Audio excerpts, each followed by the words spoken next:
नमस्कार मित्रों, मैं डॉक्टर मुकेश एक बार फिर से आप सभी दर्शकों का हार्दिक अभिनंदन करता हूं आपके चैनल एस्ट्रो नक्षत्र 27 पर। दोस्तों, आज मैं आपके सामने उपस्थित हुआ हूं कर्क राशि के जातकों के लिए जुलाई महीने का मासिक भविष्य फल और मार्गदर्शन को लेकर।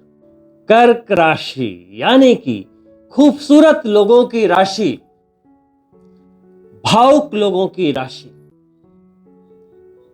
दोस्तों, जुलाई के महीने में आपकी सफलता के लिए 4 महत्वपूर्ण गोचर होने वाले हैं। साथ ही दोस्तों, अभी शनि देव 30 जून को ही वक्री हो चुके हैं और 4.5 महीने रहने वाले हैं। तो आप कर्क राशि के जातकों के लिए चूंकि शनि देव की अष्टम ढैया का अंतराल है, तो यदि लगन के अनुसार शनिदेव आपकी पत्रिका में अशुभ हुए यदि, तो थोड़ी मुश्किल बढ़ सकती है।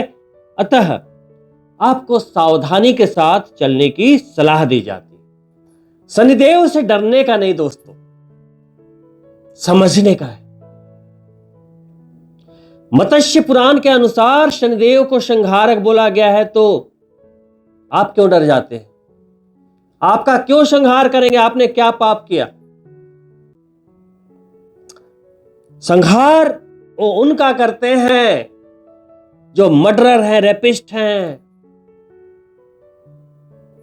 हमारी माता और बहनें सुरक्षित रहें। आप चाहते हैं ना, अगर उनके साथ कोई दुर्व्यवहार करे तो क्या आप नहीं चाहेंगे कि उसको फांसी हो जाए? कोई आपके परिवार में किसी की हत्या कर दे तो आप नहीं चाहेंगे कि उसको फांसी हो जाए? चाहेंगे ना? वैसे अपराधी को हमारे बनाए हुए नियम कानून, पुलिस, न्याय प्रणाली सजा देती है तो हम खुश होते हैं, संतुष्टि मिलती है कि चलो इसने अपराध किया था, सजा मिली, खुश होते हैं ना, दुखी तो नहीं होते। तो वहीं जब इंसानों के ऊपर परमात्मा की न्याय प्रणाली में जब कर्म फल मिलता है तो क्यों डरते हो? तो शनिदेव से डरना बिल्कुल नहीं। एकदम भोले भंडारी हैं, उनकी नियत नहीं है आपको दंडित करने की। अभी अभी समझाया कि दंडित तो किसे करते हैं। शनिदेव बचपन से ही श्री कृष्ण के भक्ति में बहुत ज्यादा मगन रहते थे, बहुत अनुराग था श्री कृष्ण भगवान से। जब वो वयस्क हुए, बड़े हुए, तो उनके पिता ने चित्ररथ की कन्या से उनका विवाह कर दिया। अब जो चित्ररथ की कन्या थी, बड़ी सती साध्वी तेजस्विनी महिला थी। एक बार ऋतु स्नान करके पुत्र प्राप्ति की इच्छा से वो शनिदेव के पास पहुंची, लेकिन शनिदेव श्री कृष्ण की भक्ति में निमग्न थे। पूरी रात बीत गई, वो प्रतीक्षा करते रहे, लेकिन शनिदेव नहीं आए। तो क्रुद्ध होकर उनकी पत्नी ने शनिदेव को श्राप दे दिया कि मैं तुम्हारी प्रतीक्षा करती रही, तुमने मुझे नजर उठाकर नहीं देखा, तो मैं तुम्हें श्राप देती हूं कि तुम जिसे नजर उठाकर देखोगे वो नष्ट हो जाएगा। ऐसा ब्रह्म पुराण में इस कथा का विवरण मिलता है। जब शनिदेव का ध्यान टूटा तो उन्हें पूरी स्थिति का आभास हुआ। उन्होंने क्षमा मांगी और बोला कि देवी, इस श्राप को वापस ले लो। लेकिन उनकी पत्नी में इतनी शक्ति नहीं थी कि श्राप को वापस ले पाए। तभी से शनिदेव अपना सर झुकाकर रहने लगे। लेकिन महादेव ने उन्हें कर्म फलदाता के पद पे नियुक्त किया है, तो हमारे ही कर्मों का फल देना उनका कर्तव्य है, तभी तो ये सृष्टि चलेगी। उनसे डरने का नहीं है। ब्रह्म पुराण में लिखी ये कथा यही सिखाती है कि वो श्राप के कारण खुद ही अपने सिर को नीचे करके चलते हैं, तो उनका इंटेंशन ये नहीं है यदि लग्न के अनुसार शनिदेव अशुभ हैं तो हनुमान जी की भक्ति करें, उनकी शरण में जाएं। सुंदरकांड का पाठ मंगलवार और शनिवार को कर सकते हैं और शनि मंदिर नियमित रूप से जाते रहे, नियत से पवित्र रहे, कर्म से बिल्कुल क्लियर रहे, बैलेंस्ड रहे, कोई समस्या नहीं होगी। वहीं जिनके शनि लगन पत्रिका के अनुसार शुभ हैं तो चूंकि वक्री हो गए, यानी कि प्लैनेट की गति स्लो हुई लेकिन चेष्टा बल की वृद्धि हो गई। अभी शनिदेव की चेष्टा बल है करीब करीब 27 या 28, 27 या 28। जैसे ही वक्री हुए बढ़ते बढ़ते बढ़ते बढ़ते ये 56 तक जाएगी, ऑलमोस्ट डबल होने वाली बात है। तो शनिदेव अष्टम भाव में बैठे तो अचानक लाभ की प्राप्ति हो सकती है, गुप्त धन की प्राप्ति हो सकती है, पैतृक संपत्ति मिलने की संभावना हो सकती है यदि आप उसके लिए प्रयास में लगे हैं। साथ ही शनिदेव की तीसरी दृष्टि आपके 10th हाउस यानी कि करियर पे है, आजीविका पर। तो इन 4.5 महीनों में शनिदेव की वक्री गति के दौरान आपको आपके कार्य क्षेत्र में लगातार ग्रोथ का मिलना तय है। आप या तो नौकरी पेशा हो या तो बिजनेसमैन या आप अपनी आजीविका के लिए कुछ भी करते हो। दोस्तों, वहीं शनिदेव की सीधी 7वीं दृष्टि आपके वाणी के भाव पर जा रही है। इन दिनों कुछ ऐसा होगा कि आप जो भी बोलेंगे सीधा सीधा बोल देंगे, है ना, बिल्कुल स्पष्ट, जो कि हो सकता है दूसरे लोगों को पसंद ना आए, जिससे आपके रिश्ते खराब हो। तो थोड़ी अपनी वाणी पे नियंत्रण की आवश्यकता रहेगी, क्योंकि दोस्तों आज के समय में ज्यादा सच बोलना भी हानिकारक है। मैं ये नहीं बोल रहा हूं कि झूठ बोलिए, लेकिन जिन्हें सच सुनना पसंद है या उसको कहने का जो दूसरा तरीका होता है, जैसे डिप्लोमेटिक वे में आप बात कीजिए, डायरेक्ट ना बोलकर, ताकि आपके रिश्ते खराब ना हो। वहीं धन के भाव को दृष्ट कर रहे हैं वक्री होके, तो शास्त्रों में वर्णन आता है कि मजबूत शनिदेव सुखों को बढ़ाते हैं, आपके कार्य को बनाते हैं, विलंबित चीजों में गति दे देते हैं। तो धन के भाव को देख रहे हैं तो धन आगमन, साथ में कुछ पैसे अगर आपके अटके हुए थे कहीं, या धन के मामले में कहीं भी कोई भी अटकाव महसूस हो रही थी, तो वो चीजें स्मूथ हो जाएंगी, लिक्विडिटी बढ़ सकती है। वहीं शनिदेव की 10वीं दृष्टि 5म भाव पर जा रही है। 5म भाव संतान का भाव है, प्यार शिक्षा का भाव है। तो यदि आपकी संतान है तो संतान के स्वास्थ्य का ध्यान रखें, बच्चों के ऊपर निगाह रखनी है। पेरेंट्स ऐसे भी निगाह रखते हैं, लेकिन थोड़ी ज्यादा सतर्कता अनिवार्य है। दोस्तों, जुलाई के अगले गोचर के रूप में 7 जुलाई को शुक्रदेव, जो आपके लाभेश होते हैं और चतुर्थेश भी, अभी विदेश के भाव में गोचर कर रहे हैं। वो 7 जुलाई को विदेश भाव छोड़कर आपके जन्म चंद्रमा यानी कि कर्क राशि में ही गोचर करेंगे, जहां पहले से बुध है। तो यहां पर एक जबरदस्त लाभ मिलता हुआ, अभी पहले 7 जुलाई आपको विदेश से लाभ मिल सकते हैं। विदेशी भूमि पर यदि आप घर बनाना चाहते थे या फिर विदेश में रहते हैं, वाहन इत्यादि परचेज करना चाहते थे, तो ये संभावना 7 जुलाई के पहले तक बनी हुई थी। और उसके बाद जैसे ही शुक्रदेव आपके जन्म चंद्रमा पर आएंगे, एक विशिष्ट योग का सृजन होगा, जिसके कारण आपका मेंटल परफेक्शन बढ़ेगा, बुद्धि तीव्र होगी, निर्णय क्षमता बहुत अच्छी रहेगी, क्योंकि बुध भी है, शुक्र भी है। शुक्र यानी कि परफेक्शन, मेंटली आप काफी क्लियर बिहेव करेंगे। साथ ही 7म पर दृष्टि जाएगी तो वैवाहिक जीवन में मधुरता ज्यादा बढ़ जाएगी। बिजनेसमैन यदि आप हैं कर्क राशि के, उन्हें ज्यादा लाभ की प्राप्ति, क्योंकि बुध भी वहां पर साथ साथ कंबाइंड दृष्टि वहां पर जा रही है, बिजनेस के कारक ग्रह। वहीं चतुर्थ के स्वामी होते हैं शुक्रदेव, वैभव, भौतिक सुख संपदाएं। तो आप अपने सुख के लिए, भौतिक सुख के लिए कुछ चीजों को अपनी जिंदगी में ऐड कर सकते हैं, परचेज कर सकते हैं। कुछ लग्जरी प्रोडक्ट्स परचेज करने का मन बनेगा, उसमें थोड़े आपके धन का व्यय होने की संभावना है। साथ ही चूंकि वो लाभेश है, आपके सम्मान प्रतिष्ठा के नियंत्रण करता। जब आपके जन्म चंद्रमा पर जाएंगे तो आपको सम्मान की प्राप्ति कराएंगे, हो सकता है प्रमोशन हो जाए, या हो सकता है कोई भी आप ऐसा कार्य करें जिससे कि सामाजिक प्रतिष्ठा में वृद्धि होगी, ओवरऑल आपको लाभ मिलेगा। दोस्तों, वही जुलाई के अगले गोचर के रूप में आपके दशमेश यानी कि करियर के नियंत्रण करता और पंचमेश प्यार, शिक्षा और संतान के नियंत्रण करता जो ग्रह होते हैं वो है मंगल। और मंगल अभी आपके आजीविका वाले भाव में, करियर वाले भाव में रोचक राजयोग बनाते हुए गोचर कर रहे हैं। तो अभी पहले से ही अभी करियर में आपको मंगल देव बहुत ही पॉजिटिव फल देते हुए 12 जुलाई तक वो आपके हर काम को बनाते चले जाएंगे। खासकर मंगल यानी कि पावर, आप आईएएस हैं, आईपीएस हैं, राजनेता हैं या किसी भी पावर वाले पोस्ट पे हैं। साथ ही आप किसी ऐसे बिजनेस में हैं जो मंगल देव से रिलेटेड हो, जैसे रेस्टोरेंट चेन्स या फिर रियल एस्टेट, तो वहां पर ये रोचक राजयोग कुछ ज्यादा ही बेनिफिट दे सकता है। और उसके बाद 12 जुलाई को जैसे ही ये लाभ के भाव में जाएंगे, मजा आ जाएगा, क्योंकि पहले से ही देवगुरु बृहस्पति वहां विराजमान है और लाभ के भाव में गुरु मंगल का राजयोग बनना।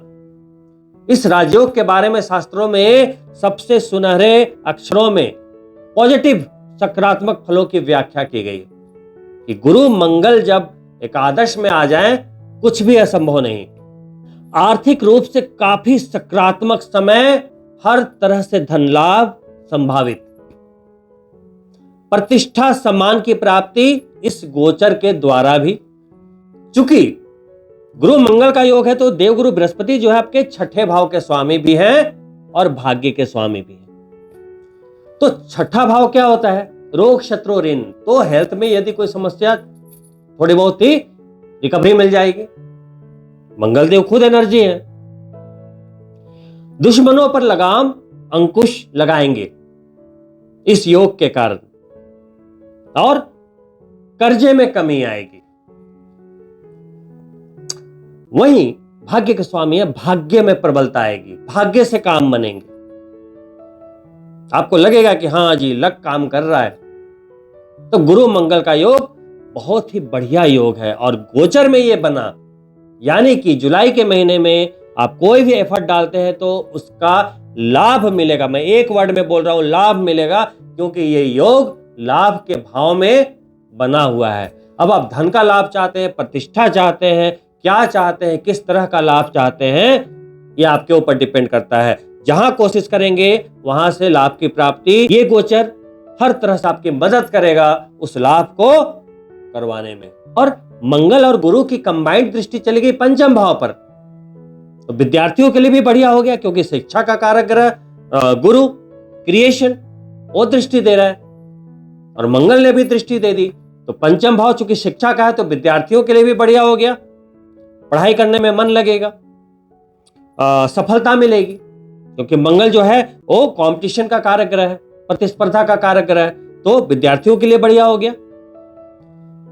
युगल प्रेमियों के लिए, क्योंकि प्रेम का भी भाव है, तो गुरु की दृष्टि आ गई। और सबसे ज्यादा जो बाधक होते हैं शादियों में वो है मंगल भगवान। मांगलिक दोष इत्यादि बनाकर बहुत विलंब करते हैं, डाइवोर्स कराते हैं, विवाद करवाते हैं। तो जब वो गुरु के साथ रहेंगे तो उनकी जो अशुभता है वो बिल्कुल कम हो गई और वहां से कंबाइंड दृष्टि आ गई। तो प्रेमी युगलों के लिए भी कोई समस्या नहीं, शादी करना चाहते हैं तो वहां भी कोई समस्या नहीं, विवाद नहीं होगा। तो आप कर्क राशि के यदि कोई प्रेमी युगल है तो उनके लिए भी अच्छा समय। और साथ में यदि आप आगे विवाह के लिए बढ़ना चाहते हैं तो उसके लिए भी योगायोग बने हुए हैं, क्योंकि गुरु की सीधी दृष्टि जा रही है। वहीं मंगल देव, गुरु मंगल का राजयोग बनाते हुए मंगल देव की 8वीं दृष्टि जाएगी छठे भाव पर। पुनः वही बात, रोग, शत्रु, ऋण। तो कुल मिलाकर जब दो दो ग्रह का एक ही कंबाइंड इफेक्ट आ जाए तो वो चीज होनी तय है। मंगल की दृष्टि आ गई छठे भाव पर और छठे भाव के स्वामी हो गए गुरु, तो वहां के कारक तत्वों को मिलना तय। अब वहां क्या है? छठा भाव है क्या? पहले तो नौकरी का, तो नौकरी पेशा लोगों के लिए हर तरह से लाभ संभावित। और नौकरी में किस तरह के लाभ होते हैं? प्रमोशंस हो सकते हैं, सैलरी बढ़ सकती है, स्थान परिवर्तन कर सकते हैं, जॉब में यदि नहीं है तो नए जॉब की प्राप्ति हो सकती है। इसी अच्छे समय को और बेहतर बनाते हुए सूर्य देव जो आपके धनेश होते हैं, क्योंकि आप कर्क राशि के जातक हैं, नंबर 4, उसके बाद आता है नंबर 5 यानी कि सूर्य देव, तो आपके धनेश है, वो लिक्विडिटी है, उसके स्वामी यानी कि नियंत्रण करता होते हुए अभी 12वें भाव में, तो लिक्विडिटी के स्वामी का, धनेश का 12वें भाव में होना थोड़ा अच्छा नहीं है, खर्च की अधिकता को दिखाते हैं। तो चिंता की बात नहीं, वो 16 जुलाई तक है, तो 16 जुलाई के बाद आपके खर्चे में नियंत्रण बनेगा। सूर्य देव गोचर करते हुए आपके कर्क राशि पर ही गोचर करेंगे 16 जुलाई को, कर्क संक्रांति के दिन। सूर्य चूंकि हमारी आत्मा है, सोल है, हार्ट का कारक ग्रह है, तो जो भी हार्ट के पेशेंट है उनके लिए एक अच्छी स्थिति। वहीं आपके अंदर एक अलग ही कॉन्फिडेंस दिखेगा, सरकारी काम बनेंगे, एडमिनिस्ट्रेशन से सहयोग मिलेगा। दोस्तों, वही अंतिम गोचर के रूप में 19 जुलाई को बुध देव जो आपके 3rd हाउस के स्वामी होते हैं और विदेश के स्वामी होते हैं।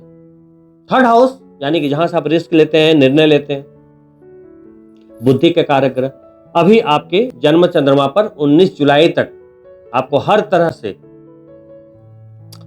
एक स्मार्टनेस देते रहेंगे, एक माइंड में तीव्रता रहेगी, बिजनेस में जबरदस्त वृद्धि रहेगी। जैसा कि मैंने बताया, अब वहां से जब निकलेंगे तो धन के भाव में चले जाएंगे, तो विदेश के स्वामी धन के भाव में, तो विदेश से धन आने की संभावना प्रबल रहेगी। यदि आप विदेश में हैं या विदेशी कंपनी में हैं या विदेश से कोई भी संबंध है, इंपोर्ट एक्सपोर्ट के कार्य में है या कोई भी बिजनेस आपका विदेश से जुड़ा हुआ हो, यदि ऑनलाइन ही क्यों ना हो, लाभ के प्रबल योगायोग निर्मित होंगे। वहीं आप अपने निर्णय से धन कमाएंगे। 3rd हाउस के स्वामी 2nd में गए तो आप अपने आइडियाज से धन कमा सकते हैं। अब आपके ऊपर डिपेंड करता है कि आइडियाज तो बहुत आते हैं दिन भर में, लेकिन आप ऑथेंटिकेट कितने को करते हैं। तो दोस्तों, ये थे जुलाई के गोचर। कुल मिलाकर पूरे जुलाई में स्वास्थ्य बढ़िया रहने वाला है, करियर बढ़िया रहने वाला है, धन आगमन होता रहेगा। सिर्फ और सिर्फ यदि कहीं सावधानी रखनी है तो कर्क राशि के उन जातकों को रखनी होगी जिनके लिए शनिदेव अशुभ है, क्योंकि ढैया का समय है, वक्री भी हुए हैं। तो मैं लगन के नाम बता देता हूं। वैसे तो मैंने एक अलग वीडियो डाल दिया है, लिंक मैं लास्ट में दे दूंगा, आप देख सकते हैं वक्री शनि के ऊपर, लेकिन मैं एक बार दोबारा आपको रिमाइंड करवा देता हूं। देखिए, यदि आप कर्क राशि के जातक हैं, राशि जन्म चंद्रमा, लेकिन लगन है 1 या 8, मंगल देव का लगन, मेष लगन, वृश्चिक लगन, तो शनि आपके अशुभ हैं, आपको शनिदेव के उपाय करने चाहिए, नहीं तो कहीं ना कहीं ये आपको इफेक्ट करेंगे, चीजों को विलंबित करेंगे, स्ट्रेस देंगे। वहीं यदि आप कर्क राशि के हैं और लगन भी कर्क है तो भी शनिदेव अशुभ है। नंबर 5 यानी कि सिंह लगन है तो भी शनिदेव अशुभ है।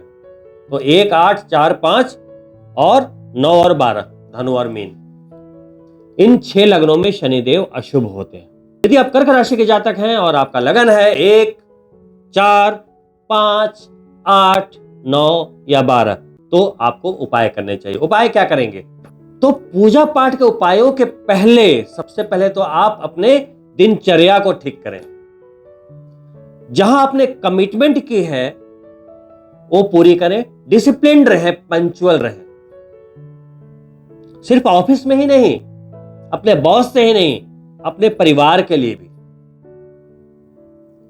पत्नी के लिए जो फर्ज बनता है, परिवार के लिए जो फर्ज बनता है, बच्चों के लिए जो एक अच्छी जिंदगी देने का फर्ज बनता है, क्या आप उसे पूरी कर पा रहे हैं? क्या आपकी पत्नी खुश है आपसे, या क्या आपके पति आपसे खुश हैं? आप अपने बच्चों को क्या वो दे पा रहे हैं जो वो चाहते हैं? कुल मिलाकर क्या आप अपनी फैमिली को एक अच्छी जिंदगी दे पा रहे हैं जिसके लिए आपने कमिटमेंट किया था? किसी से यदि आप कमिटमेंट करते हो तो पूरी करो, ये शनिदेव का पहला रेमेडी है। सबसे पहले अपने आप से किया हुआ कमिटमेंट। देखो, शनिदेव अशुभ होते हैं तो निराशा होती है, और शनिदेव शुभ होते हैं तो हम सकारात्मक दिशा में बढ़ते हैं ना। ये शनिदेव के कारक तत्व हैं। वैसे ही हमने जिंदगी से कमिटमेंट किया कि हमें इस लेवल तक जाना है। अगर आपने अपने कमिटमेंट को पूरा नहीं किया अपने प्रयास से, और आप उस लेवल तक नहीं पहुंच पाए, तो निराशा होगी ना। तो निराशा का मतलब क्या हो गया? शनिदेव का वो नेगेटिव पैक्ट आ गया ना वहां पे। तो कमिटमेंट, हर तरह का कमिटमेंट, पंक्चुअलिटी, किसी को जब टाइम दिया है आप जाएं, किसी से आपने पैसे लिए हैं वापस करने हैं करें, किसी को आपने जबान दी है किसी भी बात के लिए पूरा करें, सही समय पर सोएं, सही समय पर जगें, एक डिसिप्लिन मेंटेन करें लाइफ में। शनिदेव की पहली रेमेडी है। यह नहीं कि देर रात जगे हुए हैं और दिन में 12 बजे आप जग रहे हो, तो ये सबसे पहले तो आपके सैटर्न को खराब करता है। वहीं जब तक ढैया है तो शराब और मांसाहार का पूर्ण रूप से त्याग कर दीजिए। वहीं यदि आपने उपाय नहीं किए तो शनिदेव करियर को दृष्ट कर रहे हैं तो वहां भी कुछ समस्या आ सकती है। धन को दृष्ट कर रहे हैं तो लिक्विडिटी में समस्या आ सकती है। रेमेडी में क्या करना है? देखिए, हनुमान जी की भक्ति कीजिए। पहली बात, यहां भी कमिटमेंट वाली बात है। शनिदेव हमें अपने कर्मों की सजा देते हैं, लेकिन उनका ये मतलब नहीं होता, उनकी नियत नहीं है, इंटेंशन नहीं है कि आपको कष्ट दें, लेकिन कुछ ऐसे कर्म रहे तो उसकी सजा तो मिलेगी ना। कुंडली में शनिदेव का अशुभ आना ये पहला इंडिकेशन है कि हमारे पूर्व जन्म में हमारे कर्म अप टू द मार्क नहीं रहे। शनिदेव ने हनुमान जी से कमिटमेंट किया हुआ है कि भाई मैं तुम्हारे भक्तों को कष्ट नहीं दूंगा। राइट? तो हनुमान भक्त बनिए। ऊपरी मन से हनुमान चालीसा या सुंदरकांड ना करें, बिल्कुल भक्ति भाव से हनुमान चालीसा करें। सुंदरकांड का पाठ करें खुद बैठकर, हनुमान जी को आसन देकर, आमंत्रित करके ऐसे सुंदरकांड पढ़े जैसे कि हनुमान जी को आप सुना रहे हैं। क्योंकि बारंबार समझाता हूं कि हनुमान जी का आशीर्वाद प्राप्त है सुंदरकांड को, कि जिस घर में सुंदरकांड होगा भक्ति भाव से, वहां पर सूक्ष्म रूप से हनुमान जी उपस्थित रहेंगे। और आपके घर में 1 घंटे बैठ गए हनुमान जी, तो क्या लगता है आपको कष्ट आएगा? नहीं आएगा। तो हनुमान जी की भक्ति करें। श्री कृष्ण के उपासक थे तो कृष्ण भगवान की भक्ति करें। घर में शमी के पौधे को स्थान दें। तिल का दीपक प्रतिदिन लगाएं, शनिवार को अवश्य लगाएं। शनि मंदिर जाते रहें और बारंबार अपने कर्मों की माफी मांगते रहें। ग्रेटिट्यूड पेश करते रहें और नियत से पवित्र बने रहें। इन्हीं शुभकामनाओं के साथ मैं आपसे अनुमति चाहूंगा और आपसे रिक्वेस्ट है कि यदि आप मेरे चैनल को पहली बार देख रहे हैं तो सब्सक्राइब करना ना भूलें। साथ ही बेल बटन जरूर ऑन कर लें ताकि आने वाले वीडियो के नोटिफिकेशन आप तक जरूर पहुंचे। साथ ही वीडियो पसंद आया हो लाइक करें और अपने मित्रों के लिए शेयर भी अवश्य करें, और हो सके तो कमेंट करना ना भूलें। जब मैं आपके कमेंट को पढ़ता हूं तो आने वाले समय में और भी बढ़िया आपके लिए कंटेंट को तैयार करने का प्रोत्साहन मिलता है, मोटिवेशन मिलता है। तो दोस्तों, मुझे भी मोटिवेशन की जरूरत है। दोस्तों, बहुत ही जल्द मिलता हूं दूसरी वीडियो में। तब तक के लिए नमस्कार। हार कर लौटने का हुनर मुझ में नहीं है, यूं ही घबरा जाऊं वो जिगर मुझ में नहीं है। निकला हूं जिसकी तलाश में उसको पाना है, बिन पाए लौट जाऊं ऐसा सबर मुझ में नहीं।